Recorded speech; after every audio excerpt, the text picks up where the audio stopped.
Story చూడడానికన్నా ముందుగా ఒక చిన్న లైక్ చేయొచ్చు గదా! ఇంకా మంచి మంచి స్టోరీస్‌తో మీ ముందుకొచ్చేస్తాను.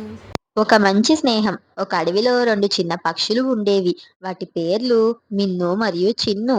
అవి 2 ఒక పెద్ద చెట్టుపై కూర్చొని పాటలు పాడుకుంటూ జీవించేవి. వీటి రెండిట్లో మిన్ను చాలా చురుకుగా, సహాయకరంగా ఉండేది. కానీ చిన్ను కొంచెం భయపడే స్వభావం కలిగినది. ఒకరోజు మిన్ను చిన్నుతో ఇలా అంది. చిన్ను, నువ్వెప్పుడూ ఇలా చెట్టుపైనే ఉంటావు. మనం ఎక్కడికైనా వెళ్ళొద్దాం. ఆకాశంలో తిరిగొద్దాం అని చెప్పింది మిన్ను. చిన్ను కాస్త ఆలోచించింది. భయపడింది. కానీ మిన్ను ధైర్యం చెప్పింది. నువ్వు నన్ను నమ్మి రా చిన్ను. మనమిద్దరం కలిసి ఉంటే ఎటువంటి కష్టాలు రావు అని చెప్పింది. అలా ఇద్దరూ కలిసి ఆకాశంలో తేలుతూ తోటలు, కొలనులు, పర్వతాలు చూశారు. చిన్ను మొదట భయపడినా తర్వాత ఆనంద గానాలను పాడింది.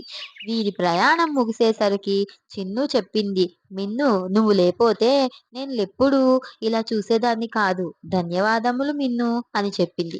అప్పుడ్నుంచి అవి తరచూ కలిసి ప్రయాణాలు చేస్తూ, కొత్త ప్రపంచాలను తెలుసుకుంటూ, స్నేహాన్ని ఆస్వాదిస్తూ జీవించేవి. ఈ కథలోని నీతి, ఒక మంచి స్నేహం ధైర్యాన్ని ఇస్తుంది.